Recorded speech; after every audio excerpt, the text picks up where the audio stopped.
Once again, from the studios of UNO Television on the campus of the University of Nebraska at Omaha, consider this, a program of issues and information behind today's news. In 2002, we built the world's largest indoor desert, which we call our Desert Dome. It is the world's largest self-supporting glazed geodesic dome. There's actually 1,760 panels, and they're all tinted specifically to allow maximum light in the wintertime and maximum shade in the summertime. One thing we really strive to do with our exhibits here at the zoo is create this full immersion exhibit. And as you see when you walk through this building, you're surrounded by what a desert is. And so we do that by replicating the soil structures, replicating the plants that actually exist in these regions.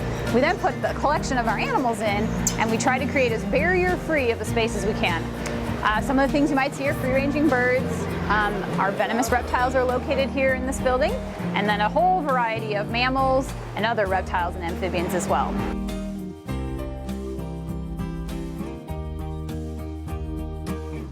We thought we would reverse our light cycles, so our animals are awake when we're awake, but we actually have the lights out.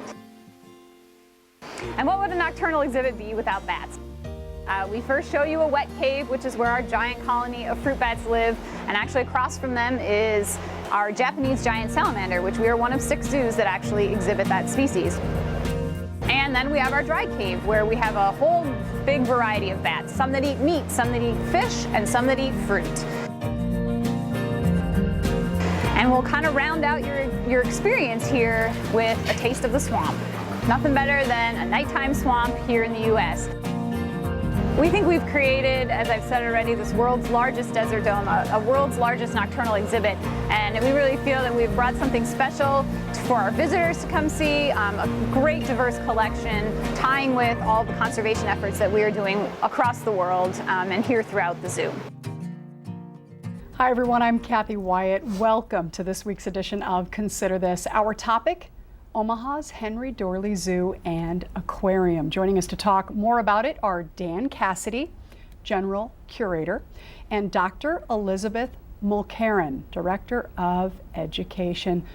Thanks to the two of you for being here and welcome to the program. Thank you. Thank you. Okay, the zoo, the aquarium, both in the news.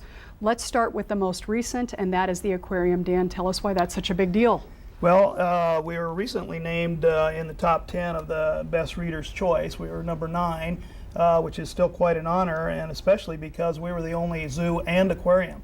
All the others in the top 10 were standalone aquariums. Wow, was that a surprise for you, Dan? I think it was a surprise for everybody, and especially with the other one that we're going to talk about. I mean, we're right up there. It makes answering the phone a lot harder now, though, because you have to say, you know, top zoo in the world and number 9 aquarium in the world, so yeah, thanks for a long introduction. Yeah, sounds pretty tough there, Dan. Yeah, I feel sorry for you. All right, let's go to the zoo itself. Top 10, number 1, best in the world, right, by TripAdvisor. Let's start off by telling us what TripAdvisor is. Well, TripAdvisor is an online service that you go on your vacation, you go to a zoo or a park, and then you can send it in afterwards. I had an excellent experience, or the restrooms were dirty, and the food was good. And I think there's some kind of algorithms with those key words in it that help them make this decision. Okay, and just to give folks an idea, again, Omaha's Henry Doorly Zoo and Aquarium at the very top, but let's take a look at the other 9. We'll go ahead and put those up for our viewers, and if you could just walk us through those, Dan, adding whatever you feel. San Diego Zoo, you know, has been the benchmark for a long time. A lot of people have been there, and of course it's a great zoo, a great collection, and I've been there many times myself. Coincidentally, the Laurel Park Zoo in Spain, their director and curator were just at our zoo about 2 weeks ago and had a little visit and told us how much they really liked our zoo and congratulated us on being number 1. When they got home, they found out about it. It happened while they were here, so that was kind of quite a coincidence. St. Louis Zoo, also a great collection, nice big modern zoo. Been there many times. Singapore Zoo, I've been there as well. It's great. It's been a while since I've been there. Chester Zoo in England, oddly enough, I was just there last year too. We went there, our director and our large mammal curator and I went there to check out their elephant program, what they're doing with their Africa or their Indian elephants, and so we checked that zoo out. The others, Prague and the one in Austria, those guys I haven't been to yet. They're on my bucket list, so I hope to get to all those zoos. So with all this traveling, it really begs the question, Dan. First of all, are you ever at Omaha's Henry Doorly Zoo and Aquarium? but really, what is a day like in your life as a general curator? Well, I started out as a keeper, and unfortunately, as you work your way up the ladder, you get farther and farther away from the animals. So that's an unfortunate part about it. But I guess I'm high enough up now that when I feel like I want to have my fix of animals, I can go down to the gorilla building and give them a little snack. So that helps me, and don't think it helps them that much. But generally, I try to make rounds throughout the zoo, and all the animal departments report directly to me. So I go out on the grounds and check with the supervisors, and they'll tell me, this bear's a little off today, or maybe we need to increase the food for this giraffe, stuff like that. And then they'll also talk to me about safety issues, personnel issues, those kinds of things. Then I go back to my office and start working on the phone and the computer mostly, which is not my favorite part of the job, but I might be looking for a new orangutan or a gorilla or something, and I'll deal with general curators in mostly North American zoos, call them up and say, hey, you got a rhino to trade for a gorilla or something. It's not quite that easy, but and occasionally we do some international trade as well. In fact, the Prague Zoo was on there, and we're going to be getting a couple of springhaus from the Prague Zoo in the next few days. Wow, how long have you been with the zoo? Since 1973. Oh my goodness. Yeah, so back in '73, what were you doing when you were introduced to the zoo? In those days, I was on the other end, the working end of a shovel, and that's mostly where our keepers start out, scoop and poop and feeding the animals. But that's where everybody kind of starts, and that's where most of us animal guys like to be. Yeah, why the zoo though, Dan? I mean, what drew you there? Well, actually, I was in the Scouts, and there was an explorer post there, so it was kind of a volunteer thing at first, and I got my feet wet, and at that time they needed some part-time people, and they said, well, why are you volunteering? We could pay you. And I said, hey, that sounds even better. And at that time, it was, I thought maybe I would try to get into some kind of field work, but it was in the 70s, it was a little bit harder to get into that field. And so I started the zoo, and I thought I'd try it out for a while and see if I liked it. And 41 years later, I'm still trying to make up my mind whether I should stay or not. It's unbelievable that you have been there for that amount of time, and I think really drives home the significance of these awards that have been given. Huge deal, right? And to think that you've been there for so long and such a vital part of the zoo's success, that's got to be a real feel good for you. It is. It's really important to a lot of us that have been there for a long time. But honestly, I think more importantly, it should be a feel good thing for the community, because the people of Omaha and the entire surrounding area support our zoo. And that's one of the things that makes us so successful, where some of these other bigger city zoos don't get the kind of support that we do. And people really have ownership of our zoo, and when they come there, they want to bring their family from San Diego or St. Louis to see our zoo, show them what we have, and people are really proud of it, and that's why we get so much support. Wow, Dr. Mulcairn, you, of course, Director of Education. Mm-hmm. So I have to ask, although I'm a little embarrassed now that I know he's been there 41 years, how's this guy doing for you? Dan's doing awesome. He's got a lot of great ideas, and as we talk about the history and stuff, sorry, Dan. You've been around forever. It's been part of this history.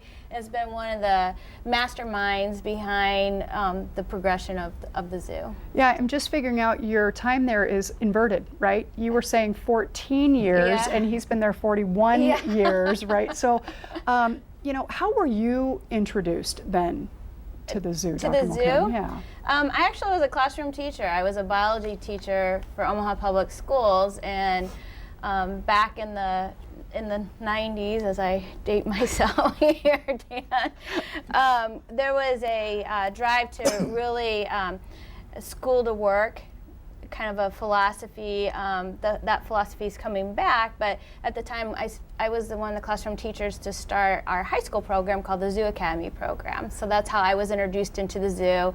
And then I got the bug and started volunteering as a scuba diver for the aquarium.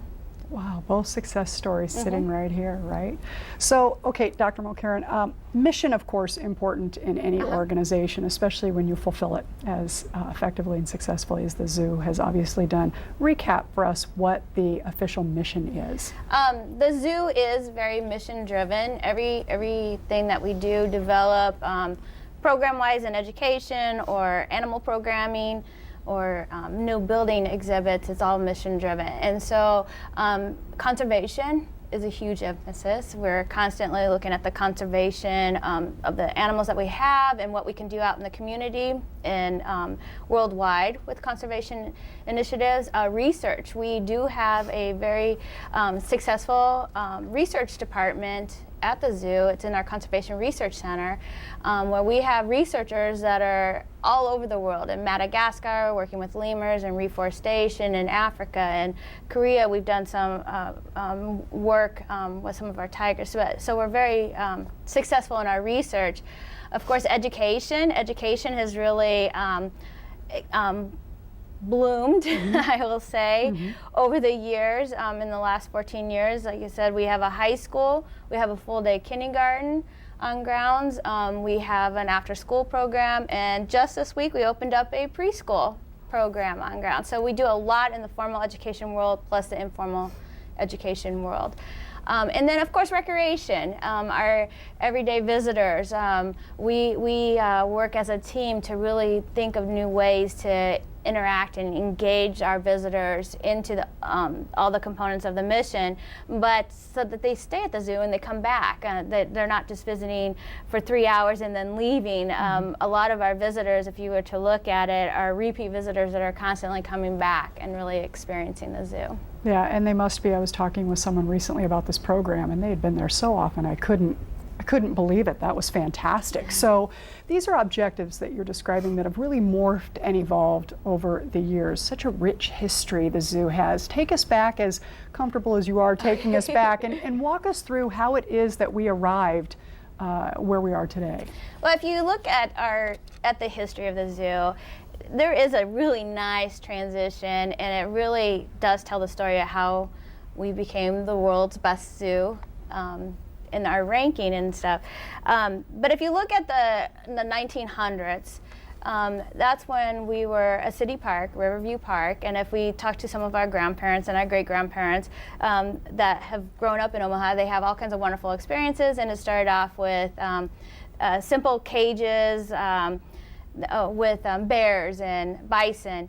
And in the 60s is really when the zoo took off. In 1965, we had our zoological board was formed, our society was formed, and then you started really seeing a transition in the zoo. Our train was put in, so we have we work with Union Pacific Railroad and others, and we have the nice steam engine, which you really don't see full-size steam engines in zoos and aquariums or around the world. And we started, the education components started to really develop. Like Dan said, the scouting program is still a big component in our education department with the explorers and that career exploration. But we also developed the Wild Kingdom Pavilion, which at the time was a really state-of-the-art facility, a really hub for education, some interactive kind of activities for kids to do. With that, you start seeing the development of the other areas of the zoo. When you get into the 80s, you saw a clip from Christy Eady, one of our animal curators, and the whole concept of immersion it started coming to surface. The whole philosophy of zoos and aquariums started changing from just having cages to let's immerse the public into these ecozones or these biomes that are found around the world. So that's when you started seeing the development of our lead jungle. And so when you go to Costa Rica, which Dan and I have both brought people down there, you walk in the first time, and you go into the forest in Costa Rica, and it's like, wow, this is exactly what it looks like in our exhibit. You just really have that feel, the atmosphere, just really immersing people into that environment. And that whole philosophy has, it makes a better connection for children and adults to help us with our conservation messaging. So with that, then we had the development of the aquarium, the immersion of the aquarium. Then we had our Desert Dome and Kingdoms of the Night and Gorilla Valley. So we had, it seemed like for a period of time, and I know I came in a little bit later in the game, but it seemed like every year and a half, 2 years, we were creating a new immersion experience for the public. So we've been very successful with this whole philosophy in the zoo and aquarium world, and we've seen other zoos and aquariums also modeling what we're doing with this whole immersion experience. We haven't stopped though. We keep going. With the renovation of the aquarium just a couple of years ago is when we realized, hey, we're a zoo and an aquarium. Our aquarium is as large, if not larger, than majority of aquariums around the country. And so that's our name change from Omaha's Henry Doorly Zoo and to an aquarium on there, so that we have the entities, and we're doing so much conservation research and efforts in those two areas. Now we're really focusing on guest experiences, guest amenities. So we have a whole front entrance that is new. We're added interactive animal programming. So as you go throughout the zoo grounds, there's opportunities to hear from the experts, from our animal keepers, have all become educators and talking about the animals. In some incidents, we can take the animal out and they can feel or touch. So we're really trying to make that human connection with the animals.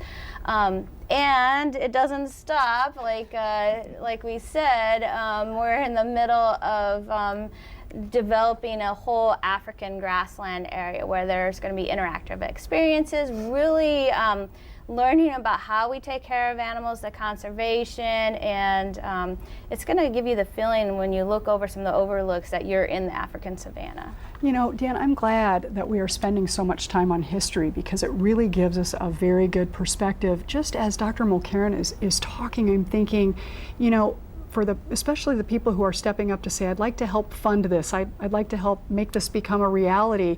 You guys, there has to be some sort of line in the sand that has to be drawn so you don't get too far ahead of what you're trying to do. I mean, you're trying to live today, but you're thinking about tomorrow. And so tell us, I guess in your opinion, why is the history so important that we understand? Well, zoo architecture is always evolving, I think, and if you think back, especially of the European zoos, what was typically a display were what we call jewel box displays, and at that time they used to think a sterile environment was the best, so you would typically see like tile walls and floor and ceiling with no accoutrements in there at all, and there would be a snake in there with really nothing to do except for to drink. And so then as things started to evolve and we wanted people to feel better about the animals being in captivity, you know, we started to go towards more naturalistic looking displays, and now to the point where there are these kind of immersion displays where you're in the jungle, you know, and you're in the animal's habitat. Obviously that's not as easy to do with the gorillas or the big cats, for instance. So that's where we're kind of taking this next step now, is to try to bring those animals out as much as we can. We do a lot of training and behavioral enrichment, and one of the more recent things that we've done in our cat complex, which is fairly old, and you can see the cats through glass, but people are always thrilled when they get kind of a peek into the back or see what the keepers are doing with training. So we made one of the windows in each of the cat displays so we could open it up, and there's stainless steel mesh there, of course, but the keepers can approach and the cat will come up and go through its training regimen, and the people are right there. They can actually smell the cat and get a pretty good look at it. And then, as Dr. Mulcairn said, in some cases bring the animals out, like the aardvark, which most people don't, you know, other than crossword puzzle, you know, they don't know what it is, but when you see one up close and you can actually touch them, it's like, wow, this is really cool. And we bring ours out and put them in a patch of grass, and they can dig a hole and disappear to China in about 5 minutes. And people have no idea, and they make that connection. Even though we think of Omaha, Nebraska as being, a kind of a agricultural community, when people really get close, even if it's the goats and the rabbits down in the contact yard, and you see the looks on their faces, not just kids but grandma and grandpa too, they're making that connection finally. Yeah, we don't really stop, or at least I don't stop to think how much you need to know about what's going on outside of Omaha, Nebraska to make this zoo and aquarium so successful. And I have to ask, Dan, most interesting place you've been in the world and why, as a result of being part of the zoo? Wow. Probably China a few years ago when we had a donor that was really interested in us becoming involved with Giant Panda. And it wasn't something that we were initially interested in, but we thought we would kind of, get our feet wet and see what was going on there and see if it was something that we wanted to do. And so I did get to go to some of the reserves where wild pandas were. Didn't get to see any. We found some poo though, so that was pretty close. And we stayed in a 300-year-old monastery one night and kind of camped out there. So that was one of the more interesting things, I would say. Wow, so for our viewers, again, you're a general curator. If they're wanting your job, well, they can't have your job, but maybe they could wait in line or I think there's go a few people in line for it already. I get that feeling. It sounds very fascinating. All right, so at the top of the program, we featured the Desert Dome. We have some other photographs that were sent over to us by you guys. So let's just walk our viewers through what we're seeing here in the pictures. This is the jellyfish gallery, which is a new addition to the aquarium, the remodel that we did 2 years ago. This is the suspension bridge that's in the jungle, and I can tell from the picture that this is the old bridge. We did a new version of it that's a little bit easier for kids especially to walk on. It's not quite as steep, it's a little bit more flat, so it's a little bit more enjoyable. This is part of the Desert Dome. It's our giant sand dune. This is, I believe this is the tunnel, the walk-through tunnel in our 1 million gallon tank where our large sharks and some of the rays are. I think this is, it's the big observation window into the same tank. Sometimes you can see rays in there, and we've got a couple of sea turtles in there that were rehab animals, were part of that program. This is one of our gorillas, obviously. This is in the butterfly and insect house. If I can divert a little bit here, something that we're involved in, I think a lot of people don't know about, is the Salt Creek Tiger Beetle program. That's Salt Creek Valley is down by Lincoln, and there's a beetle that lives nowhere else in the world, about 50 or so in the wild, and we've been breeding them in captivity for about 3 years now. And we've increased the number up to about 700 this year. And there's Lincoln Children's Zoo is involved in it, and the university and the state and the federal government, of course. And it's something that we're really, really quite proud of. It's something that kind of goes on behind the scenes and people don't realize we're doing it. We have quite a few programs like that with our amphibian center that we raise Wyoming toads and Puerto Rican crested toads that we've provided thousands of each of those guys to go back into the wild. Again, it's something that's not on display, and we don't blow our own horn enough about it, I think, and a lot of people don't know we do it. Yeah, I think that's the tough part when you're talking about something of this magnitude with the zoo and the aquarium. We're visual people. We want to see photographs, and it's tough to pull just the right ones, but there is usually something that we don't see in a photograph. And Dr. Mulcairn, I want to ask you, as Director of Education, what's important for our viewers to be able to picture that they don't necessarily see in the promotional materials? Yeah, Dan mentioned a lot of it is some of the research projects that we do have going on and some of our conservation projects that are going on. And Dan's right, we don't toot our horn enough, and people don't know that because it's hard to take photographs of some of this stuff. And we have a huge coral research project conservation program that's going on where we're growing corals and then bringing them back into the wild. But another component that is not people don't realize or see. When they come and visit, they see the signage and they learn stuff, but there's a huge education component that is occurring too with the formal education. A lot of the classes and the camps and things that we're doing, and we have a wonderful history of actually turning on kids into science careers.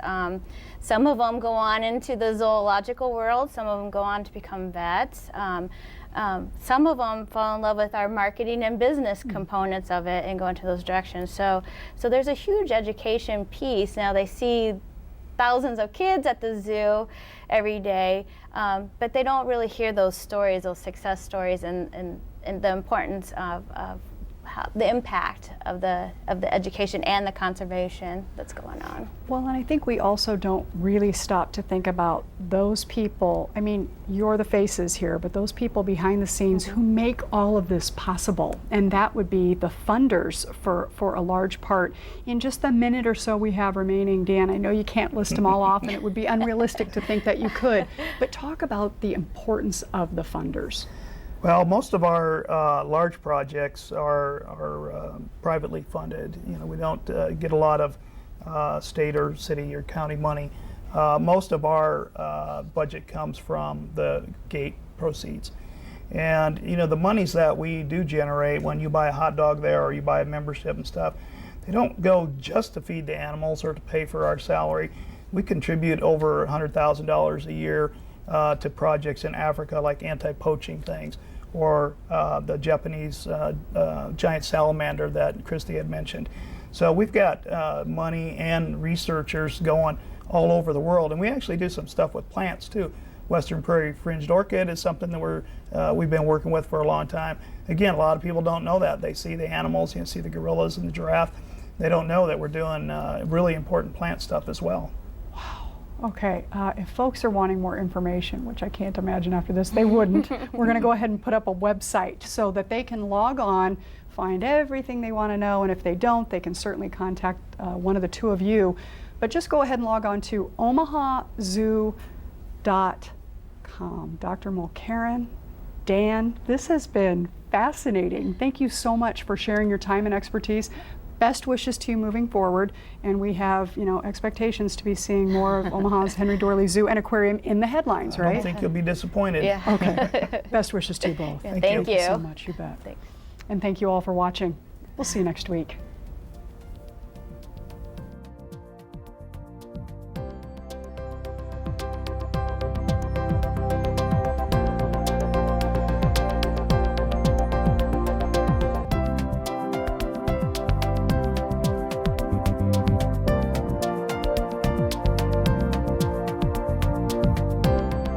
Consider This is an issues and information program produced by UNO Television.